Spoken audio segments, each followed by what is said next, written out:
Bonjour à tous, c'est Trading avec vous. Donc, je vais revenir sur cette vidéo numéro 3 explicative sur le BTC et je vais la nommer allez, structure principale du Bitcoin. D'accord? Structure principale du Bitcoin. Donc, quand je regarde le graphique du Bitcoin, donc la plupart des gens, la plupart de tout le monde, c'est normal parce qu'on regarde des fois en petite unité de temps, on est concentré sur ce mouvement de prix. Mais quand on regarde ce mouvement de prix du BTC, ce n'est pas la structure principale du BTC. La vraie structure principale du BTC, c'est ce niveau-là et ce niveau-là. Donc le repère principal est celui-ci. Donc ce mouvement-là. Ce high qui a été créé et ce low qui a été créé.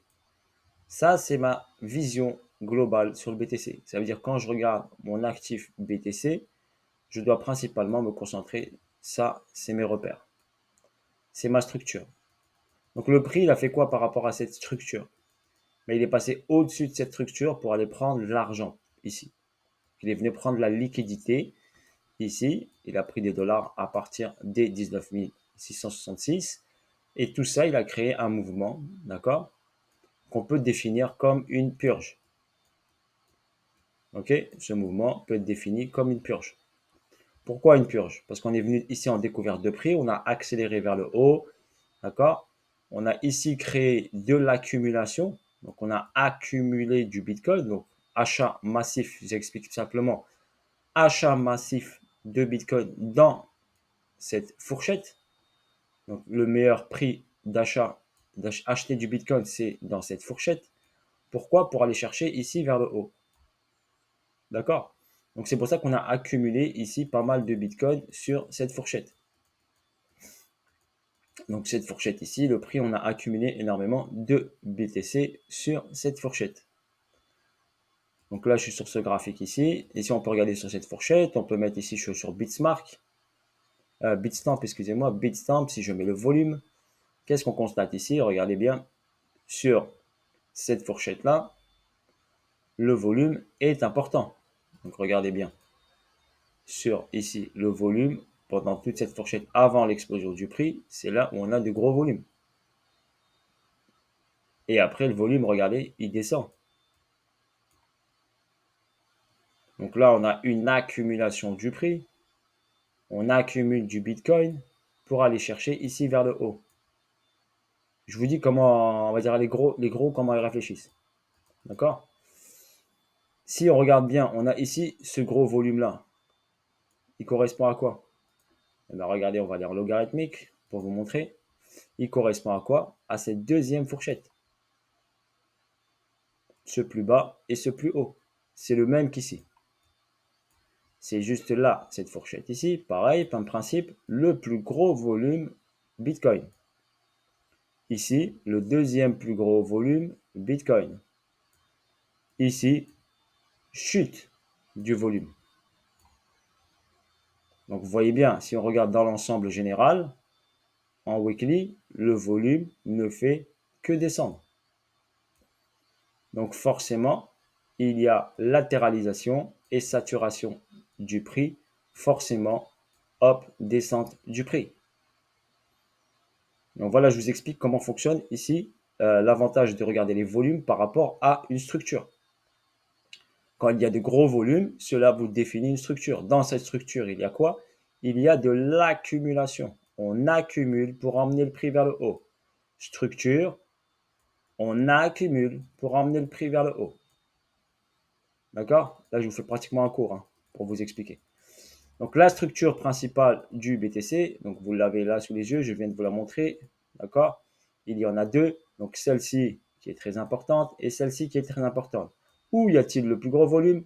Dans celle-ci. N'oubliez pas, volume, celle-ci. Et ensuite, celle-ci. D'accord? Donc, il faut garder en tête, ne jamais oublier cette structure. D'accord? Parce que tout le monde est concentré sur ce mouvement de prix. Mais n'oubliez pas, ici, étape 1, structure 2, purge. Ça, c'est que de la purge. C'est de la distrib. Donc là, on purge pour aller chercher quoi? Cette zone-là. voire cette zone-là. Car on ramènera le prix ici vers le bas. Ok? Vous allez halluciner, vous allez me dire le Bitcoin ne reviendra jamais à 1153 dollars et 259 dollars, c'est la zone qui est là. Mais moi, personnellement, je le garde en tête.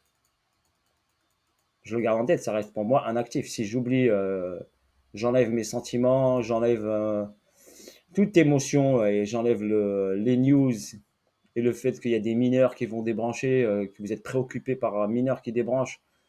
Et moi, le Bitcoin, ça reste un Bitcoin, hein. Mineur qui débranche ou qui débranche pas, ça, moi, le graphique, il me donne des informations.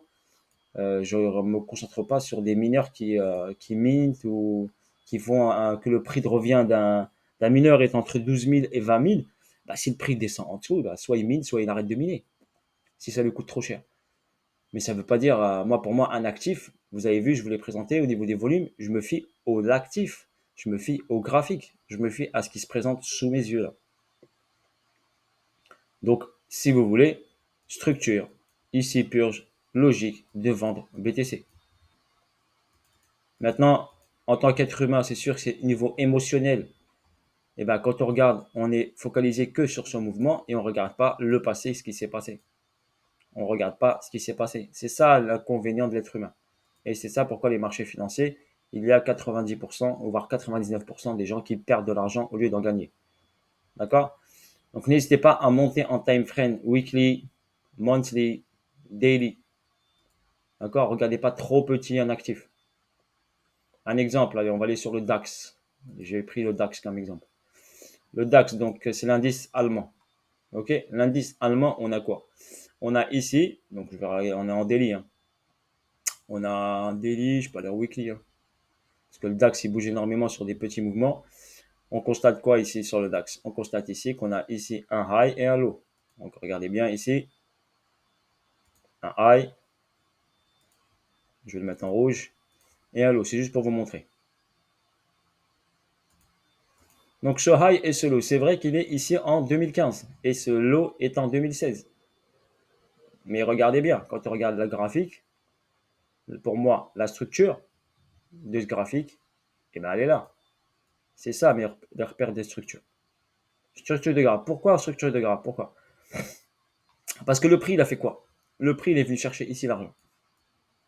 D'accord? Il a pris l'argent. Quand il a pris cet argent-là, logiquement, il doit aller chercher l'argent qui est en bas. Donc, il est venu regarder. Pandémie Covid, on est venu chercher l'argent en bas. C'est fou, vous allez me dire, ah ouais, c'est les news. Non, regardez, le technique vous dit, quand il prend l'argent ici, il doit venir soit retester ce niveau-là, soit prendre l'argent en bas. Quand il a pris l'argent en bas, donc il a pris les dollars en bas, donc logiquement, regardez, il a pris les dollars en haut, il a pris les dollars en bas, il a fait quoi? Il monte et il prend l'argent de là. Et il crée un nouveau high. Et il a repris de l'argent. Mais la structure de base, elle est là. Structure de base. Le repère, c'est cette structure. D'accord? Donc sur le DAX, regardez, il y en a qui vont peut-être aimer cette analyse sur le DAX. Sur le DAX, si je me concentre également en daily, weekly, c'est là où je peux faire le meilleur trade, les meilleurs trades. Si j'ai bien sûr défini ma meilleure structure. Si je ne regarde pas 2015 et je ne regarde pas 2016 et je me base sur une structure, d'accord? Une dernière structure. Je me base ici sur une structure qui est en daily par exemple ou en H4. Allez, je vais aller en H4. Donc je vais aller en H4 ici. D'accord? J'ai mon graphique H4 ici. Et les gens, ils vont par exemple ici, tac. Ici, par exemple, ils vont se dire, hop, ce plus bas, c'est là. Et le plus haut, eh ben, il est là. Par exemple, ici. Ça peut fonctionner parce que là, regardez, j'ai une purge. D'accord? Là, j'ai un retracement. Tac. Et je me dis, pourquoi pas, eh ben, on va le chercher ici en dessous. Ou venir retester ce niveau-là. Mais est-ce qu'ils ont la bonne information? Donc, regardez, par rapport à cette structure, ici. Et ici. Donc, ils ont défini juste ce mouvement-là. Après, ça peut se faire, mais c'est euh, en fonction du niveau de la personne. Mais si je me base sur la grosse structure, je ne peux pas me tromper. Le gros repère, je ne peux pas me tromper. Surtout sur un actif comme le DAX, qui a des mouvements très rares. Petit, petit, rapide, rapide, rapide, petit, petit, petit.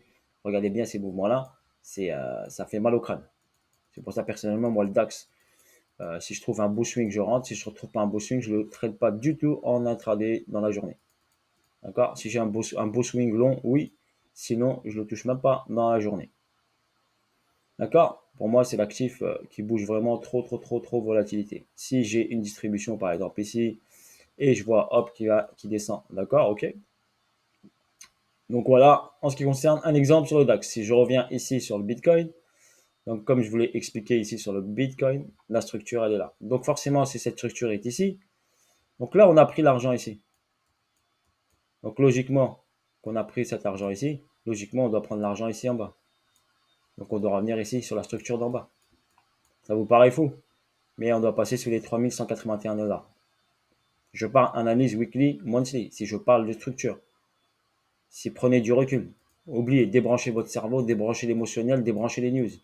D'accord? Structure ici, bas, haut, forcément, on doit revenir ici. D'accord? Je vous l'ai montré sur le DAX. Regardez, mars 2022, mars 2020, pandémie Covid, il est venu chercher l'argent là. Il a pris l'argent en haut, il est venu chercher l'argent en bas. D'accord? Même principe ici. On peut aller sur le dollar. Allez, on peut aller sur le dollar. Regardez sur le dollar. Si on va sur le dollar par exemple, en monthly, en weekly. Donc la structure du dollar, par exemple, la structure dollar, et bien regardez bien ici, sur la structure du dollar, c'est pour vous montrer des exemples. Hein. Je sais que vous n'êtes pas ceux qui sont holders. Donc là, j'ai une structure bas et une structure haut. Le prix il est venu quoi? Retester la structure haut ici. Et après, il est venu prendre l'argent de la partie basse. Et là, il est parti pour reprendre l'argent de la partie haute. Il va pas, il est direct en ligne droite. Mais il doit prendre l'argent de la partie haute ici, de la partie haute ici. D'accord? Car vous avez ici un plus bas et un plus haut. Donc forcément, ici, regardez, s'il prend l'argent, il est bien parti pour aller prendre l'argent en haut, pour après, derrière, repartir prendre l'argent en bas. D'accord? Car ici, j'ai un STB, j'ai pas un spring. Donc il peut revenir vers le bas pour faire le saut. Ici, j'ai un BCAR, ST, saut, UT. Donc quand il finira toute cette distribution, le dollar ira chercher en bas. C'est tout à fait logique si je me base sur la structure. Structure IO, ça vous paraît choquant, mais c'est... Et si, regardez, c'est pas choquant parce que si le dollar, d'accord, va chercher l'argent en haut, qu'est-ce qui se passe? Ben, les indices, le Bitcoin ici, va subir la chute, va subir une grosse correction. Donc, si BTC va chercher l'argent ici, c'est logique avec le graphe du dollar. Et quand le dollar amorcera sa descente, d'accord, et ben le BTC repartira vers le haut. Donc ça, c'est la vision weekly, d'accord, weekly, monthly, c'est pour vous expliquer au niveau des structures. Pour vous expliquer ici au niveau structure ce qu'il en est. Je sais que c'est très technique, mais il y a des personnes qui apprécieront, qui sont formées, je pense, bien comme il faut pour pouvoir comprendre ce que je dis. Et ça peut éveiller un peu pourquoi vous ne comprenez pas pourquoi le BTC fait que descendre. Dites-vous que ce mouvement-là, c'est rien, c'est que le début. C'est rien du tout. C'est que le début. Je sais que ça vous paraît un peu fou, mais c'est que le début. Donc là, si je parle ici, on a ici une distribution. Je sais que normalement, quand j'ai un UT, comme je vous l'ai expliqué sur les vidéos précédentes, on doit venir retester le saut. C'est pour ça que je vous ai dit le saut. Le saut, le mouvement du saut, eh ben, il est là. Donc logiquement, on doit revenir là. Mais avant de revenir là, il peut bien sûr s'arrêter un peu avant. J'ai déjà vu bien sûr qu'on ne va pas retester ici en bas, mais le plus important, c'est de descendre sous les 19 660. C'est ce qu'il a fait pour l'instant avec cette petite mèche. Mais dites-vous que ça, pour moi, c'est juste le début. D'accord? Car pour moi, il doit aller ici. Voir ici. Minimum ici. Donc minimum dans les 12 000, entre 9 000 que je vous dis, 9 850 et 12 000. Voire idéalement plus bas, dans la zone ici, dans cette zone-là. Après, on verra. Mais rien n'empêche qu'il me reste ici que l'UTAD n'a pas été fait. D'accord? Moi, pour moi, donc on ne casse pas les 3181 tout de suite, parce qu'on risque fortement d'aller faire un UTAD ou un retest du niveau ici en haut. Mais un nouvel ATH est bien sûr jouable. Donc on peut avoir une descente ici ou une descente juste là qui s'arrête. On va faire l'UTAD et après on casse tout. et on va chercher l'argent ici. N'oubliez pas, ici, on a pris l'argent. Donc, hop, le prochain objectif, target final, il est ici.